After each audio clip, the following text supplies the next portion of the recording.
Walking is one of the simplest and most accessible forms of exercise, yet its benefits extend far beyond physical health. From boosting mental clarity and emotional well-being to fostering creativity and social connections, a regular walking routine can transform multiple aspects of life. What makes walking such a powerful habit, and how can people incorporate it into their daily lives for maximum impact? As a part of this series, I had the pleasure of interviewing Shelby from FitAsAMamaBear.com. Meet Shelby, a strength and nutrition coach and the person behind the blog FitAsAMamaBear.com. As a mom of three young girls and coach for the past over 10 years, Shelby helps make healthy, protein-packed food and strength training at home easy for busy moms. Her ultimate goal is to help moms increase energy, keep up with their kids, and feel confident in the skin they're in. Shelby, how are you doing today? Oh, I can't complain. It is actually sunny and gorgeous here, so that's a nice twist. It's sunny here in Arizona, but it's just starting to get hot. I'll take that. You can send that heat this way. I'm in Canada, so it is finally starting to thaw. Yes, well, we're coming up to the time of year where you get to laugh at us. Yes. And then come November, we'll laugh at you. I was Uh, gonna say, and I'd like to think we've earned it by now. yes, well, I love the part of the world where you live. It's beautiful up there. It is. I love it a lot. So tell everybody, how did you start this whole blog? How'd you get into it? I honestly stumbled into it, to be perfectly straight. So I've been a personal trainer, a strength coach for I want to say 14, 15 years. But everyone assumes that as personal trainer as a really fit kid, and that's just not true. So I started out when I was about 20, 21. I wanted to start getting stronger. And like anyone in the pre-YouTube days, I got a magazine and started following workout routines from this physical magazine. And it was great. I was a restaurant manager at the time, so I did a 180 and asked someone for help to kind of transition into the training world and just got started. There was no big moment or anything. I just got a certification and worked my way up from training. So I trained in person for 9-ish years. And then when I had my first daughter, I was still training in person. And as any mom knows, scheduling with children is a hot mess.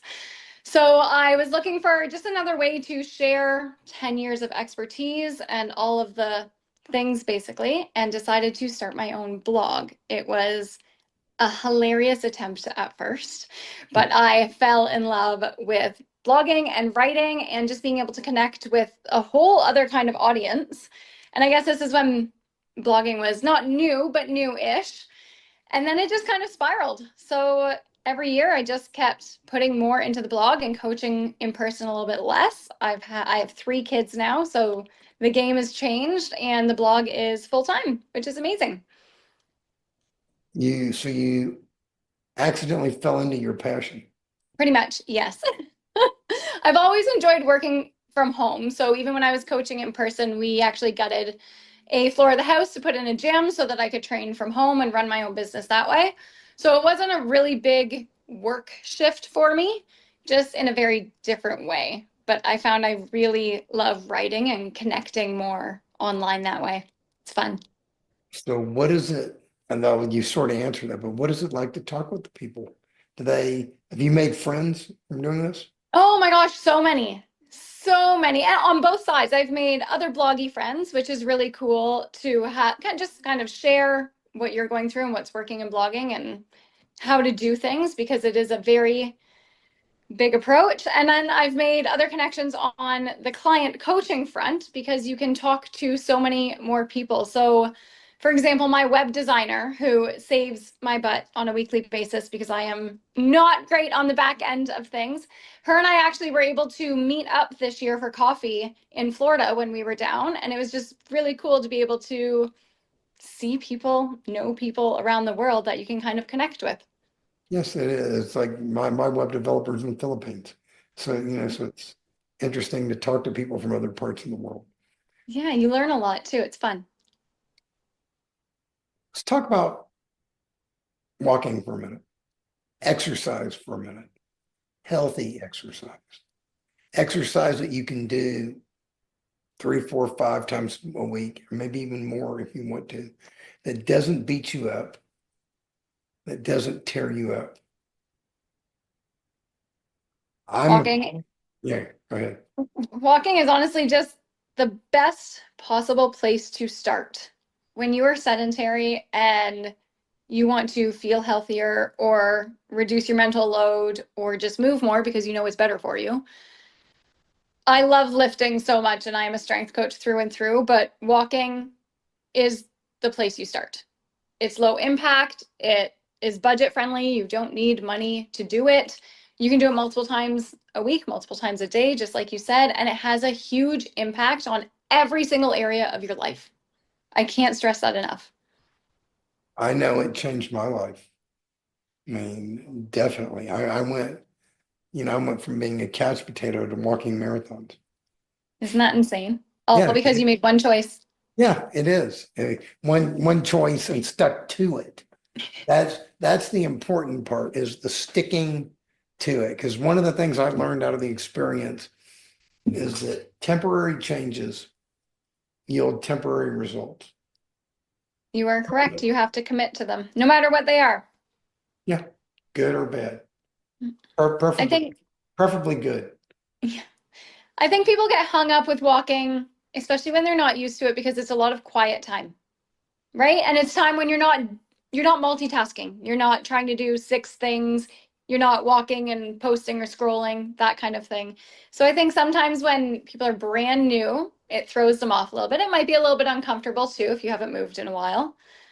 But sticking with it is like, just the biggest thing that you can do. Well, first of all, you would be surprised what you can do while you're walking. I can't multitask that way. I listen to a lot of audiobooks, and I also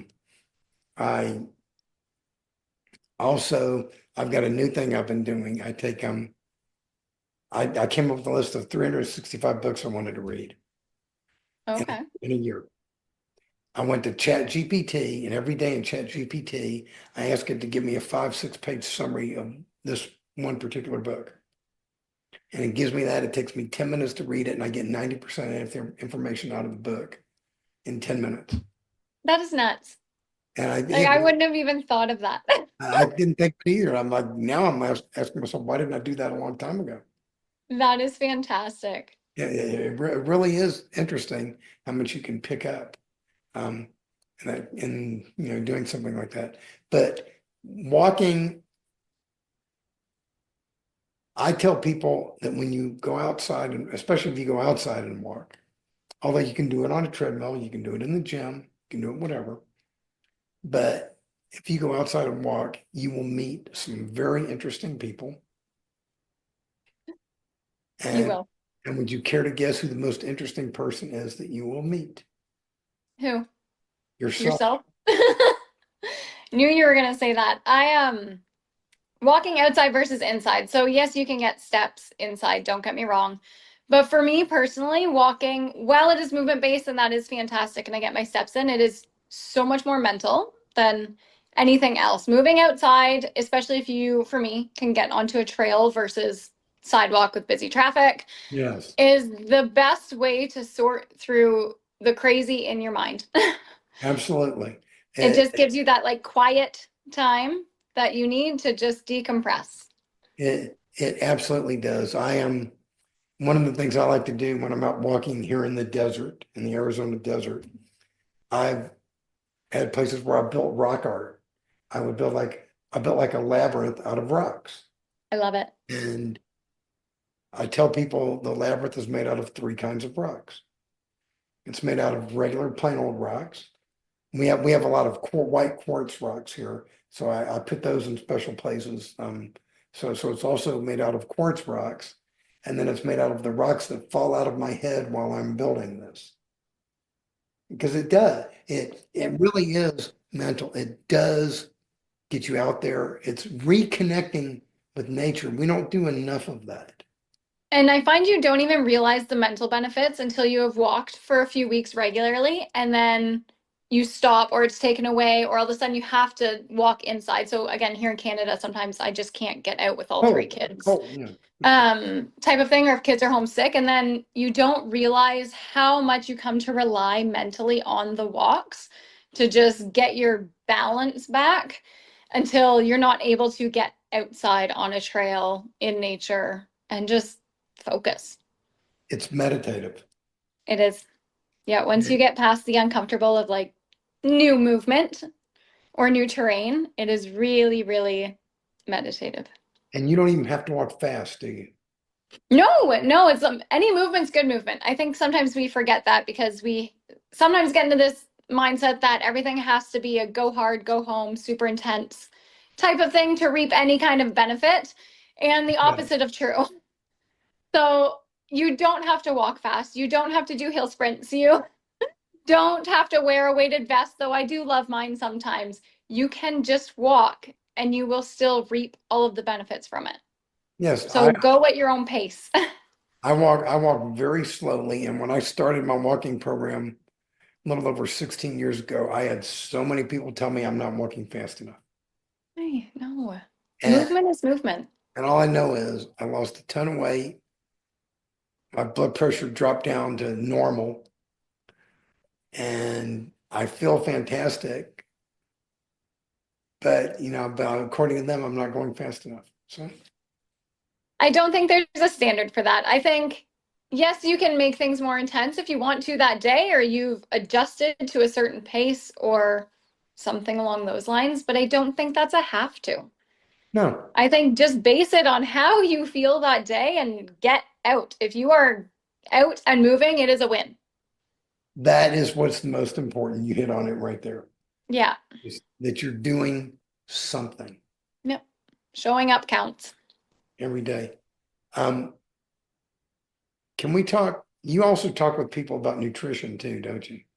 I do, yeah. I run a high protein food blog, and I'm personally dairy free and gluten free. So obviously that reflects on the blog as well.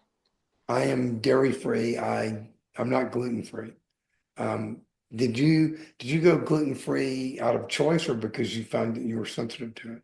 Um, because I found I was sensitive to it. So when I had my second child, everything kind of shifted, and I just noticed a lot more bloating and headaches.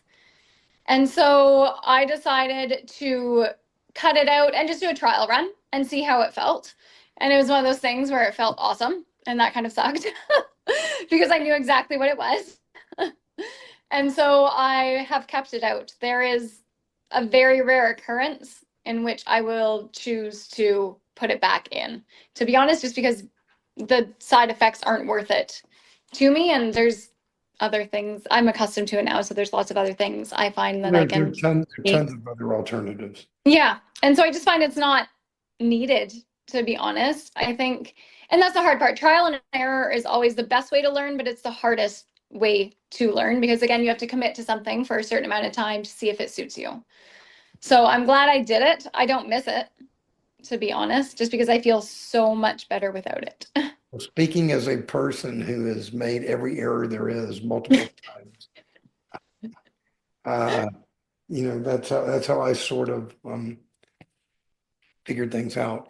And the dairy free to me is big because by being dairy free, you eliminate the best tasting, worst thing we Yeah. humans have ever created, and that is cheese. It's delicious, but it is not good for us. No, I miss dairy every so often, but no, again, not enough to put it back in because of the effect that it has on me. And my littlest is dairy free too, so we're pretty set in our ways in the house. I find removing dairy naturally takes out a lot of snacking, to be honest, because every single thing has skim milk powder or some weird dairy ingredient in it. So you naturally snack less. So Do You you just choose better, more whole food alternatives. do you make your own food most of the time? I do. So probably, actually, I'm the crazy person. About 98% of the time we make our That's own. not crazy. I think that's smart. I think my kids are just so used to it. And it was always funny when they were kids going to school and seeing what other kids had in their lunch boxes and stuff like that, um, compared to what we had, because we do a lot of homemade things, in part because store-bought snacks for kids are not the best, but they're also really expensive Yes. for what they are, and they don't fill them up. So like, yeah, the granola bar is awesome to hand them, but then they're hungry 3 seconds later. So we tend to make all of our own kind of like energy balls and bars and smoothies. All of those things get made. I make our own milk because I got sick of buying it. Just, yeah, I've become quite the homesteader, I guess, but it is what it is. And you make your own hemp milk. It's I do make our, yeah. So in the summer, sometimes I'll do a nut milk, but we can't have nuts here at school. So during the school year, we have a hemp coconut milk that we make. And it honestly, it works just as well as any other milk. I got really sick of having to buy dairy-free milk from the grocery store for two reasons. One, they put a lot of random things in milks. Two, it is really pricey, and from just an like green earth kind of perspective, we were going through so many cartons that I felt bad. So it just became easier and cheaper to make milk ourselves. And then of course you have the pulp, and I'm the weirdo who now dehydrates that and makes granola. It's a whole thing that I didn't anticipate that this is where I would be, but it just became part of our day. See, I think you're not a weirdo at all. I think you are a visionary. That's, I think to put it plain and simple, you're a smart mama bear. I try. We don't make our own yogurt yet though, but I'm not gonna lie, that may Well, I will teach you how to make, I will teach you how I make my homemade yogurt if you teach me how you make your own homemade hemp milk. deal. Yeah, I've heard yogurt's really, really easy. So, and we do go through quite a bit of that. So Yeah. that might be next on the list. Well, I can't find it. I can't find anything like what I make in the store. Yeah. I just and it's fun. It's funny. I order the soy milk. Our local Walmart stocks it, so I go online and I order it, and then I drive to the store to pick it up. And the guys know me now. And when they come back out, I get like 12 cartons at a time. And when they come out, they go, "Oh, there's the yogurt guy again." Um, and everything. I keep telling them the next time I come, I need to bring them some to try it. But no, and I add all kinds of things to it to add nutrients to it: hemp seed, chia seed, flax seed, sesame seed, I um, love it. black Chia sesame. seeds are one of my favorites. I love chia seeds. Yes, They're just so versatile. you can do a million things with them. Yeah. So I think you are a role model, and one of the things I like is think about what you are teaching your children. We have actually had that conversation a lot of times in the house, just when they have questions and we talk about. So, one of the rules in the house is that we don't talk about weight. I have three girls. So, even when we're in the gym or we're eating specific things, we're not eating to be less, or we're not working out to be less. So, we work out to be strong, because strong means I can do monkey bars and run while you bike, and strong just makes life more fun. Or with food, we eat because we want to have enough energy to go to baseball practice today, or because we're really hungry. Like, we just try to take it all like away from any kind of weight related thing. But so when they have questions about food, we talk a lot about how some foods bring us up in energy and keep us full, whereas other foods, while delicious and we can have them sometimes, just kind of drain our energy. So which one of those do we want on a regular basis? That is Right? We talk about growing and foods that are going to help them grow, foods that are going to help make them strong. Just we try and phrase it more on the fun side of things than just making it, I guess, weight body related. But again, I have three girls, so messaging. well. Do you have any ideas? Speaking as a person who went through a childhood from the age of 8 on,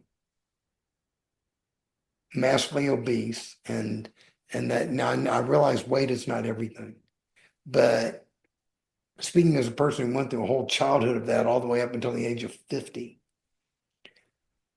do you have any idea how many problems you are saving your kids from? I hope so. I know so.